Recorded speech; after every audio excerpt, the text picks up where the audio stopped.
Hey, what's up, guys? Welcome back to Awoken K9 TV, your number one source for all things dog training. And in today's video, we're gonna go over how to begin teaching your dog how to play fetch step by step. So let's get into it.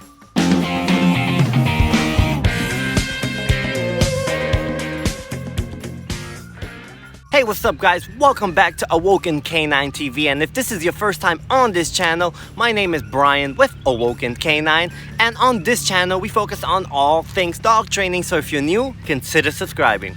So why would you want to teach your dog how to play fetch in the first place? Well, I believe there's three main benefits. First, it's just plain fun for your pup. The more rewarding you are for your pup, the more your dog will want to pay attention to you, focus on you, because ultimately the reward will be the whole interaction between you and your dog. Second, it's a great way to burn off your dog's energy. So if you have a dog with high energy, fetch is a great way to burn off all that excess energy he or she may have. And third, playing fetch with your dog is a great way to use it as a reward when you're working on your dog's obedience. That way you don't have to always rely on treats or food. You could rely on your dog's motivation to play and his prey drive. Now that we understand some of the main benefits of playing fetch with your dog, here's what we'll need. Let's go over here. Alright, so before we begin teaching your pup how to play fetch, there's a bit of equipment we'll need. First, we'll need a long line. Something like this works fine. This is a biothane material, and the reason I love biothane lately is because it's so easy to clean. So if you have any sort of like cotton, yarn, nylon material when it comes to long lines, leashes, or anything, you'll notice that it's extremely hard to clean if it gets dirty, muddy, or just has dirt on there, right? With the biothane materials, all you really have to do is just really get a piece of paper, wipe it down, and it really just comes off. It feels like a rubbery material, but very, very flexible, and it just feels very sturdy and high quality. So if you pull on it, nothing's gonna happen. So I believe this is a 30-foot leash. But yeah, the reason we want this is just to have a safety hold while we're teaching your dogs to play fetch. We could start creating the longer distances and whatnot. But yeah, I highly recommend this material right here.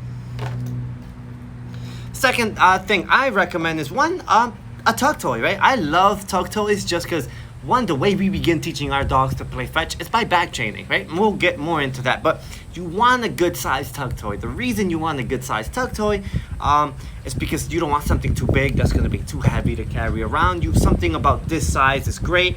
I like the fact that it has these two knots so that it makes it crystal clear where I want the dog to bite. That way, you know, your dog's not biting left and right and accidentally bites your hand. Yeah, you definitely want a good tug toy. Second thing you want is a frisbee.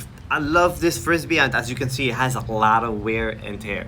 But the reason I love this frisbee is simply because it has this little loop right here where you're able to grab your hand, and it's great because all around the frisbee and under it, it's rubber. So you could also play tug with your dog as well as toss it. So it's you get a double whammy. You get two for the price of one, right? Next thing I do enjoy is a ball on the string, and the reason I recommend the ball on the string is because it's sort of like a transitionary step from going from tugging to teaching your dog how to fetch and retrieve a ball. You could actually tug with the toy, you could pull back on it, and you could also toss it, right? And your dog gets the benefit of having a ball-like material while you're still able to tug on it. The way I like to put it to many of my clients is sort of like the bridge between going from tug,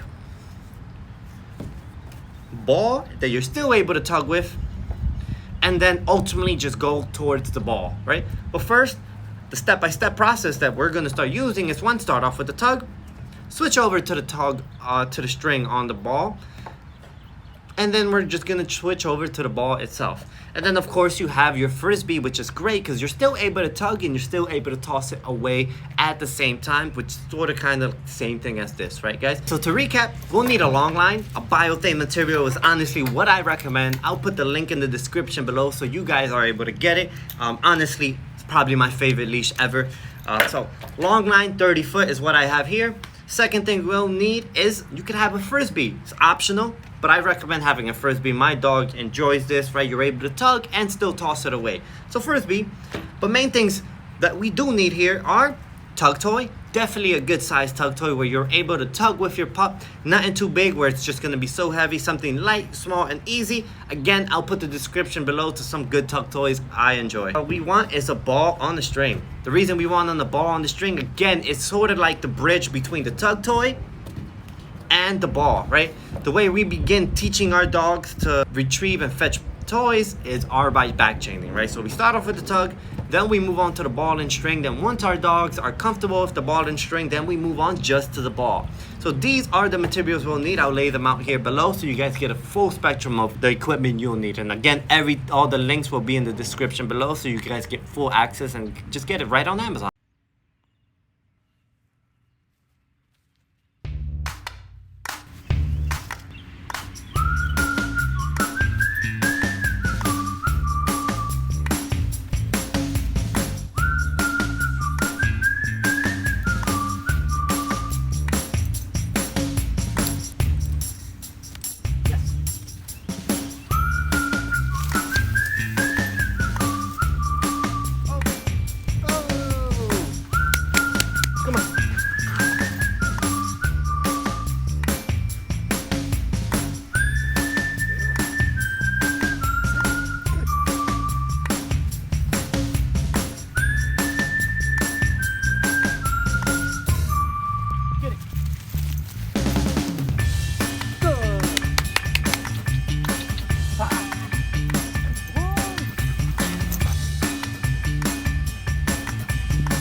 Alright guys, so to begin teaching your dog to play fetch, one of the big things that I like to do is start off with a tug, right? The reason I like starting off with a tug is because we like back chaining. What I mean by back chaining is we start off with the end in mind, which is teaching the dog to bring it back, not the actual tossing of the toy. The easiest way we begin doing that is by making the game with us fun, right? We want to make it about the interaction that your dog is having with us, not about the toy itself, right? That's going to be a critical part because ultimately we want the dog to view us as the reward, not the toy. So ultimately fetch will eventually become about, hey, I want to play with you, not physically go get the toy. I want to go interact with you because the interaction between us is what's going to be rewarding to our dogs. So let's keep that in mind. So again, we're going to start using the tug. What we want to start doing is have light little tugs where your dog is able to start pulling, and then whenever your dog starts pulling hard, you let him have it and run in the opposite direction. The reason we want to start doing that is because a couple things are going to happen. First, whenever your dog begins to tug and he pulls it away, it's fun, it's rewarding for a dog, right? The actual fun part of playing tug of war with your dog is the actual pulling of it, right? Because if you're not pulling at the toy, then ultimately you're gonna realize that your dog will go, oh, this is not fun. The actual fun is tugging back. So be sure to tug back. You want to tug hard enough where your dog is interested, but light enough where your dog is not overwhelmed, right? You want to let your dog feel like he's actually moving you and pulling you around, and whenever he does, you let go of the tug toy and run away. Two things are gonna happen. One, your dog is gonna enjoy playing with you a lot more, right? Versus just always winning. But two, your dog will begin running back to you because the fun, the whole interaction is what makes the game rewarding, right? So once you let your dog have it, run away from your dog. Your dog is gonna go, oh my God, where are you going, dude? I wanna go have fun with you. So he's gonna bring the toy back to you, and that's when you begin playing tug again. Alright guys, so now let me actually demonstrate how you want to begin playing tug, right? We could all talk about it, but some of you guys may be visual learners, exactly why you guys may be on this channel. So again, I got the tug. We went over specifically where to get this tug. Again, the links are all in the description below, but we're gonna go over how to begin playing tug with your dog, how to get your dog interested in bringing the toy back, and begin teaching your dog that, hey, bringing the toy back is actually fun and rewarding. That way, whenever we begin moving into actually teaching your dog to fetch, tossing the toy out, your dog actually runs to the toy, gets the toy, and is enthusiastic about bringing it back. Because again, guys, the fun is with us. Okay.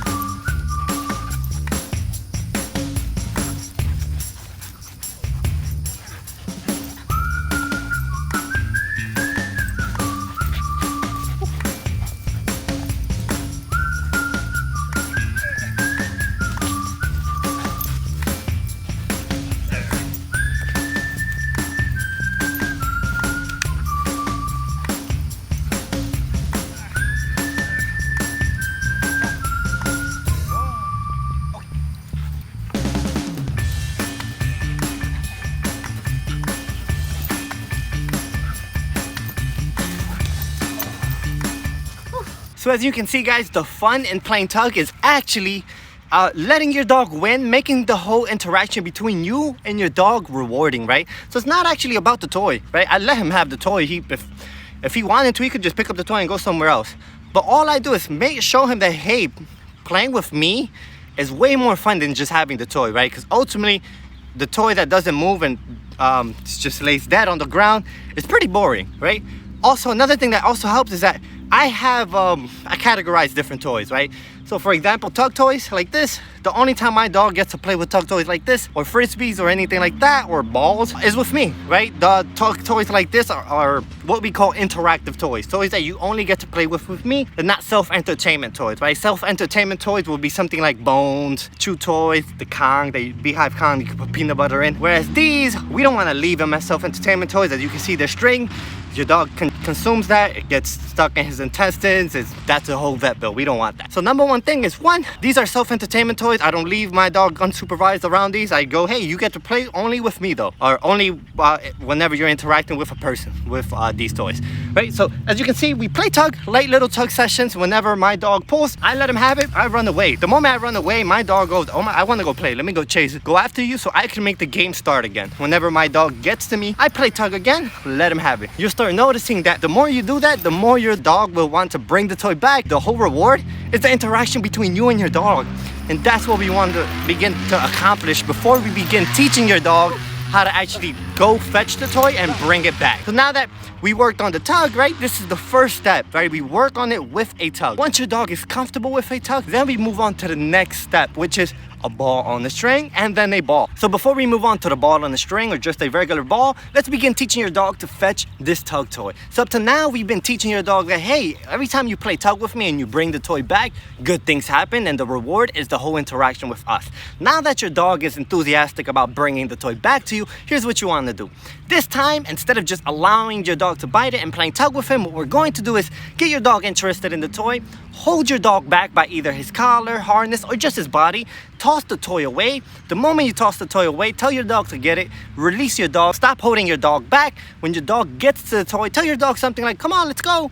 And when your dog turns around, you're gonna jog away from your dog again, initiating that play again. Once your dog gets back to you, you're gonna start playing tug with him, light little sessions, making the whole interaction between you and your dog the reward. All right, so to begin, I start off by holding his collar, his body, or if he has a harness, you could on to the harness. Most important part is make sure you're holding on to the flat buckle collar. If you have a training collar, you're not holding on to that.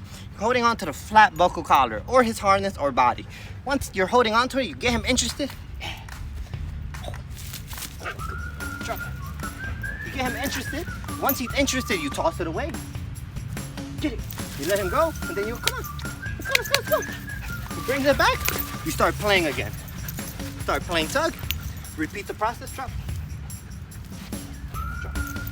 Good. You get the toy again. I'm still holding him back. Toss it away. Get it. Let him go. Come on. Turns around. He brings it back, and I start playing tug again.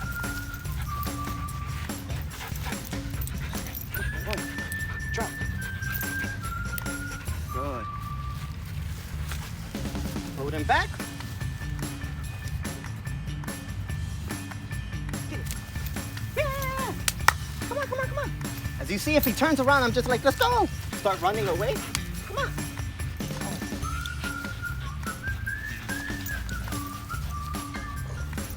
Drop.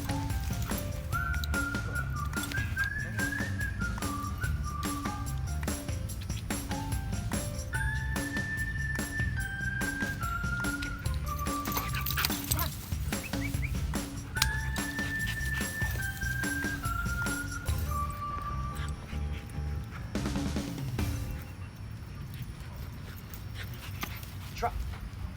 Good. So as you can see, all I'm doing is holding my dog back, using the toy he wants, tossing it away from him, and once it lands, then I release my dog and tell him to get it. Once my dog gets it, then I run away, and once he brings it to me, I make sure that I start playing tug, right? Because that's the whole reward, right? Showing him, hey buddy, when you bring the toy back, The reward is the whole interaction between us. And as a rule of thumb, the reason we're moving away from our dog is because movement towards the dog makes a dog want to move away towards you. Movement away from a dog draws your dog towards you. So all we're doing is initially using a lot of movement away from our dogs to create the motivation and desire to come to us. What we've done is begin teaching your dogs that whenever I toss the toy away, you get it and you bring it back. Get it and bring it back. And you want to start practicing this with just a tug, right? The reason you want to just start practicing with just a tug is you can start reinforcing the fact that your dog is bringing the toy back. That's going to be very critical. So again, the whole reward is the interaction between us, and that's what we want to do. In the beginning, you want to start off with short little bursts, right? Meaning you don't want to just toss it halfway across the field, especially if your dog isn't able to bring it a couple feet away from you. So what you want to do is gradually increase the distance that you throw the toy so your dog is able to, one, go towards the toy, get the toy, and then bring it back to you. As your dog progresses, what you're going to do is gradually increase the distance that you toss the toy. So in the beginning, as you saw, I wasn't tossing it very far. I was really literally tossing it a couple inches away, making it easy for my dog to win at the game of bringing it back. As your dog progresses, you begin increasing the distance, tossing the toy, and then always running away from your dog. And the best part is we have a safety net, which is our long line. So if for any reason your dog tries going in the opposite direction or running away from you, all you're going to do is hold on to the leash, making sure that your dog doesn't dart in the opposite direction and then run away. You're going to notice that what we're doing by using the long line is, one, preventing your dog from running in the opposite direction you are, and again, we're running away from our dog so we could create the desire and the motivation for your dog to come to us. And that's very, very important. And if your dog is learning this brand new skill, you always want to have a safety net to guide your dog and help your dog make the right decision. Alright guys, so once your dog has mastered bringing the toy back with just a tug, right? Again, all you're doing is tossing the toy away, letting your dog get it, and then running away and playing tug with your dog once your dog brings it back to you, right? If for any reason, again, some little fine points, if for any reason your dog runs past you, all you're doing is turning right back around and running in the opposite direction. It happens a lot of times. And all we're doing is teaching your dog that, hey, if you want me to chase you, it's not gonna happen. But if you bring the toy back to me, we get to have all the fun in the world. So now that we got that out the way, now that your dog is comfortable with just bringing this tug toy back, what we want to switch it to is now a rope, a ball on a string, right? And this is a great transition from just teaching your dog to bring just a ball back, right? But the ball on the string is a lot more difficult to begin using than just a tug. The reason for that is that the tug is very stagnant, right? Doesn't flop around as much. You could hold it sturdy and it doesn't move. Whereas the ball on the string has a lot of wiggle room, as you can see, right? So you definitely need to know how to hold it. Make sure that you're not swinging the ball on the string around, because all these swinging motions are opportunities for your dog to make a mistake, right? It's not uncommon for people that are swinging their toys around for their dog to accidentally jump up and miss the toy and bite them by accident. So in order to avoid any such accidents, make sure that whenever you're allowing your dog to bite the ball on the string, all you're doing is holding the string sturdy. You're not moving. I'm just holding it very still every single time. Because the sturdier you hold it, the easier it is for your dog to actually bite the correct target versus your arm. So I always hold the ball on the string very still. I don't add any drastic movements towards the tug. And what we're doing with the tug of the ball on the string is, again, repeating the same process that we did with the tug. So essentially what we're doing is initially just playing tug with your dog, allowing your dog to win. Every single time your dog wins, you run away again. Initially teaching your dog to bring the toy back to you so he can start the game up again. And that's going to be very critical, because again, this whole premises of teaching your dog to play fetch, and the way we go about it is teaching your dog that bringing the toy back to us is the reward, right? The reward comes from the interaction that we have together. So what you want to do is, again, play tug with your dog the same way we did with the regular tug, except this time you're doing it with a ball on the string. With the ball on the string, you're doing light little tugs, letting your dog win, and then running away. Pretty soon you'll start noticing that your dog will begin viewing the whole interaction between you and the ball way more rewarding than actually possessing the ball itself, right? So we want to teach your dog that, hey buddy, bringing the toy back to me is way more rewarding. Then once your dog gets comfortable with just bringing the toy back to you, just playing tug, you're going to repeat the same process. Toss the ball away. While you're tossing the ball away, you're holding your dog back, saying get it, and then releasing your dog to get it, running away, and then playing tug. The most important part, as this is going to be the most difficult part of using the ball on the string, is teaching your dog to drop it. So before you move on, make sure that you check out this video of how to teach your dog to effectively drop a toy. That way, whenever you want your dog to drop this, it's a lot easier, because as you can see, once this gets a hold of your dog's mouth, you want to make sure that your dog is able to fully let go of the toy on command. All right, guys, once you've worked on the previous drill, except this time with a ball on the string, playing tug with your ball, letting your dog have it, running away, letting your dog have it, running away, and always playing once your dog brings it back to you, and then going through the drill of tossing the ball away from your dog, letting him get it, and then running away and playing tug with him once he gets to you. Once you've practiced that drill and you start noticing that your dog is becoming more and more consistent at getting the toy, bringing it back to you to start the whole interaction between you and your dog, then you'll be ready for bringing just the ball alone. Again, before we bring just the ball, one of the things you want to make sure that you have accomplished already is that your dog already has a clear understanding of what the drop it command is. Again, since the ball won't have any handles or tug or anything to grab onto, one of the most important commands is teaching your dog to drop it, so that whenever you want to re-toss the ball again, you could give your dog that command so he lets the ball out his mouth. You're able to pick up the ball and then toss it again. If you've been consistent up to this point and using the ball on the string with the previous drills we went over, then you'll start noticing that tossing the ball away from your dog, having him bring it back to you and play fetch is going to be drastically easier, because we've been rehearsing and building up the behaviors we want him to understand with other toys, right? We've been teaching him that, hey, every time that I toss something away and you bring it back, the reward is the interaction between us and good things happen. The same thing will begin occurring with just a ball. One of the last tips I have for you guys is to just have fun with your pup. Dogs are very in tune to our emotional states. So if you're not having fun while you're doing all this training and playing with your pup, your dog definitely isn't as well. So make sure that you're enjoying the interaction with your pup. And if for any reason you're feeling under the weather, or you're just not at your A game that day, make sure that you either don't have a training session or you end the training session before you feel under the weather, to make sure that you end it on a high note, right? And ultimately, guys, that is how you begin teaching your dog to play fetch and enjoy bringing the ball, toy, or whatever it is back to you, so the whole reward becomes the interaction between you and your dog. And if you guys enjoyed this video, feel free to hit the subscribe button, like the video for all things dog training, and I'll see you in our next one.